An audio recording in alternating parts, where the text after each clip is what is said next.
Hey guys, Chad Hallett, Captain Mortgage.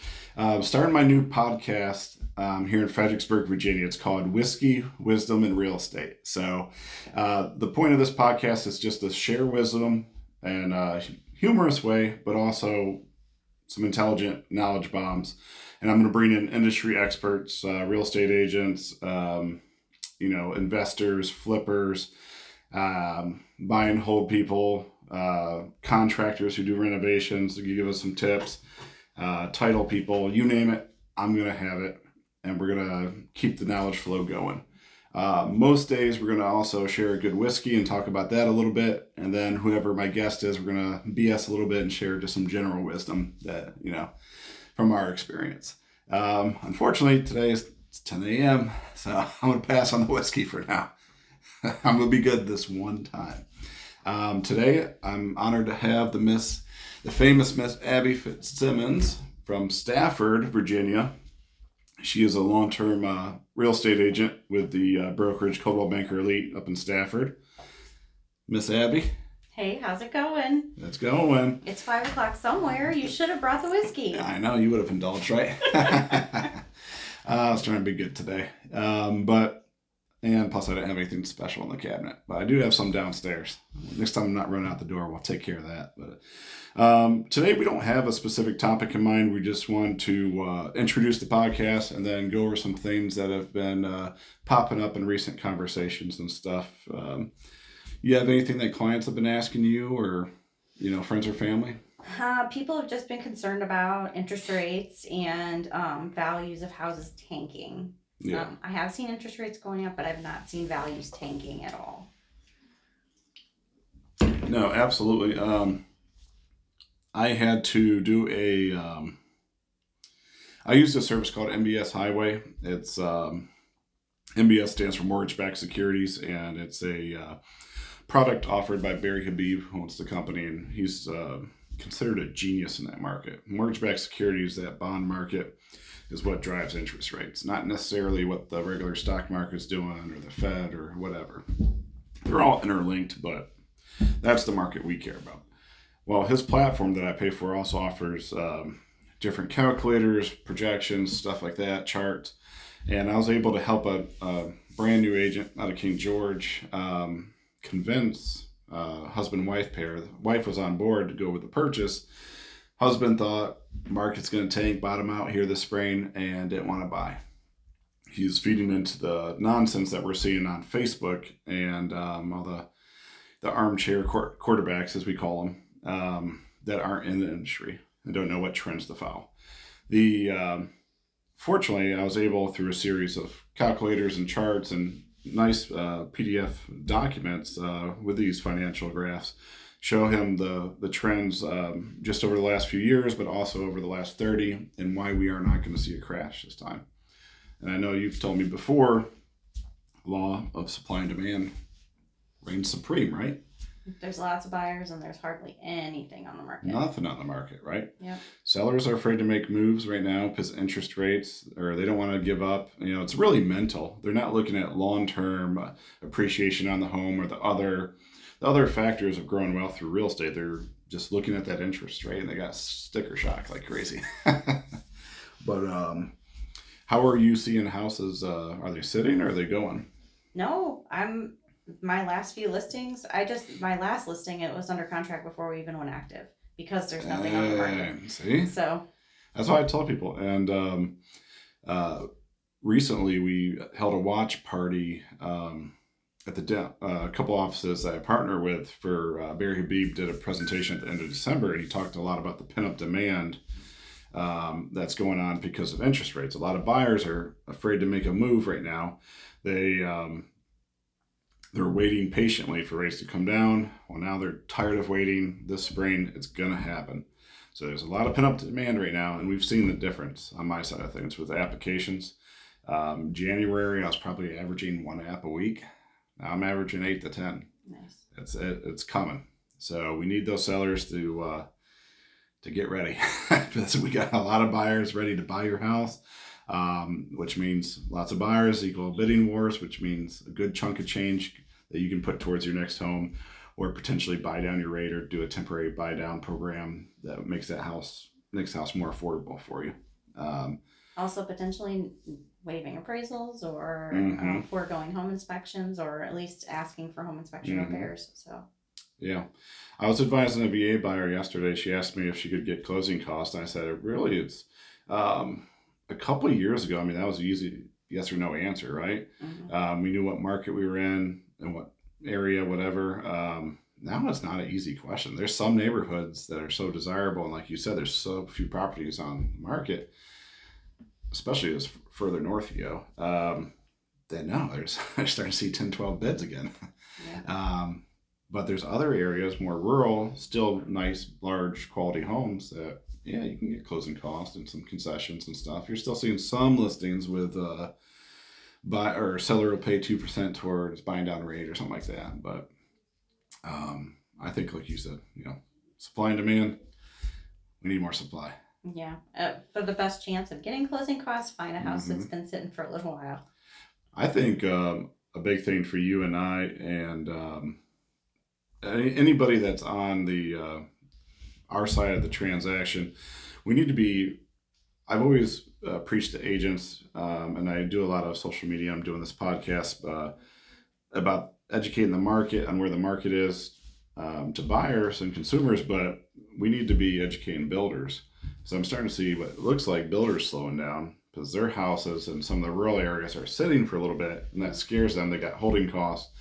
Um, but we can't afford for them to slow down. We're way, way behind. We need more homes, and we need those builders to crank it out as fast as possible. Um, but yeah, anything else going on right now? Not too much. Getting ready Uh, to go do some more renovations on the beach house, and that's what I really want to talk about yeah, today. So, yeah. one of the things you guys might be interested in from the description on the program here for investments and stuff is, and I get a lot of questions from clients who are either first time home buyers or just people in my family, whatever. So I've done a few investments. I don't consider myself an expert, but I know a lot, and I know a lot of people that do it quite a bit. Well, I'm sitting here. The Miss, the great Abby Fitzsimmons, her and her husband bought a beach house in North Carolina. When was that? We closed in June of 21. Yeah. And so we already had renters booked and through like November of that year. Mm-hmm. So when we bought it, we got a lump of money because the property management company made you do half at time of booking and then pay half before you get there. So we did get a chunk of change for the second half of the summer rentals. And then we learned that we didn't like the property management company and they took a lot of money Mm-hmm. and they didn't take great care of our house. So the following year, we divorced them and started self managing. So we've kind of been learning the ropes. We were able to get booked on our own last year. We found a cleaner who's amazing. So we have one of the cleanest houses. She Nice. costs a lot, but She's she's worth it. amazing. And she also knows if things are broken or missing, where with that big property management company, they have different cleaners come in, do multiple houses a day, and they have no idea. It was gross when we got there that October. I cried, Oh. but we're getting it up to par. It's on the 4x4 area, so there's not pavement there. Yeah. So a lot of contractors do not go out there, and if they Mm-hmm. do, they charge you like quadruple. So my husband and I are turning into contractors and doing a lot of work ourselves, but we're almost to the finish line. I imagine that's got to be some BS because most of those guys have 4x4 trucks. Maybe not their handymen or their assistants or whatever, their hired people, but most of those guys have 4x4 trucks. They're just taking advantage of what they can.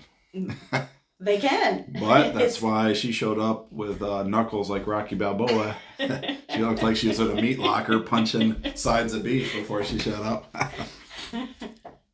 But it's been a very good investment. I was very hesitant at the beginning. Didn't think we could afford mm-hmm, it. Thought it was just going to be a money pit, but we actually rent it just for I don't know, 12 to 15 weeks in the summer, and we make mm-hmm. enough money to carry it the rest of the year. plus It's being able to amazing. go and enjoy it on the off season. Yeah. And I would highly recommend it to anybody. So again, she started out like day one, signed the papers, already booked all summer, already made her money. That's amazing. And two, that also means you didn't have to dump money into it immediately, not until the off season, right? Right. Well, so we did have like an issue with an HVAC. Okay. So not big bucks, but also when we did get in at the end of the season, we realized that it hadn't really been updated in 20 years. Wow. Yeah. So we have put a bit of money into I've it. seen some on Slowshot. It looks like you've put money into it now, But we can also up the rents now because absolutely. it's much nicer property than it was. And you're renting out yourself. So how do you do that? Are you Airbnb? Or are you using a different property management company, or what are you doing? So we self-manage. Okay. We were on Airbnb. I don't like the platform. Okay. It does not give me the renters like information, email addresses, and being on the 4x4, I have a lot of information that I need to email to the renters. They have to air their tires down. They need to have a 4-wheel drive vehicle. So I don't like Airbnb. We got off of that. We are still on VRBO. Our ultimate goal is to just end up having return guests who really took care of the property and love it, that just want to book directly through us. So we do have our own website, and we So do extended family that pays you money. Yeah, that'd be great. I'm not hating on you. I've only used Airbnb and like regular property management, so I'm not familiar with Verbo and that, but I've heard good and bad things. I know in Verbo you can request a security deposit, right? So actually, they do not want to hold a security deposit. They want. They sell them insurance though, right? Yes, okay. They want the renters to pay. So we ask ours to also do the same thing, pay $99, and it covers up to $5,000 in damage. So we were fortunate and didn't have to make any claims on the insurance, but VRBO doesn't want to have to hold security deposit and return it. So they like the insurance, and honestly, a security deposit's going to be what, like $500? That's not going to fix anything in my house anyway. Yeah. So the insurance is the way to go for me. Yeah, that'd be a lot for. Maybe not for your size house, but for like the smaller places, like a cottage or something. Yeah. It might be a bit much for people, and it might not make sense if the security deposit is a third of what you're paying for the rent or something. Right. But speaking of damages, fun fact about me doing a podcast: I am actually 90 years old, in a 35-year-old's body, so I still read the newspaper. And she's laughing badly. I still read the newspaper, and I read an article, and I think I texted her about it a couple months ago, but it was about widespread issues with the beachfront, oceanfront properties, and not just Corolla, but other places, Nags Head, and other places in North Carolina that basically moms are renting out homes for their teens to party at for senior week or spring break, whatever. And permanent residents there, as well as the landlords such as her, for short-term rentals are complaining in unison that these teens are just trashing the place and they're disruptive, noise complaints, the whole nine. So what are you guys doing to avoid that? Well, or just get lucky. Rabbit's foot in your pocket. We have been lucky. So we do require you to be 25. There's to rent it. There is nothing that's gonna stop the mom or dad from doing that with their kids. Our cleaner lives there, so she does drive by. We did have a couple of renters that I wouldn't rent to again. Sure. So one of them had about so we sleep 12 comfortably. Sure. They had 12 adults and a whole lot of kids too. Yeah. So they had like trash piled up on the outside. So if she's cleaned several houses down there. When she drives by, she knows if there's something up. So we kind of have eyes on the property. Do you guys use cameras? Because I've heard on Airbnb. There's a Facebook page for Superhost, and there's a real big divide in the community where there's a camera, no camera. Do you guys use cameras? We absolutely have cameras. They are turned off when we have guests there, okay. But as soon as the guests, it's checkout time, we turn those suckers on. So, and they're only on the outside of the property, but also we get wild horses that come in the yard all the time. So, Like we just put a camera on the back of the house specifically just to see the horses. So Well, I'm laughing because I'm an ass, and I got caught once because of cameras. I was doing an open house, and I knew the guy from the army, and I had actually referred him to the agent he had used. I was doing the open house with the agent, and he had his camera on the whole time in his kitchen listening to us. What a jerk, what a douche. But so of course, I'm talking shit. And especially, I know the guy, so, talking quite a bit of shit. Nothing I want to say to his face, but, just busting his balls and stuff. And he, he texted me after we left. He's like, "Yeah, you think you're real funny, don't you?"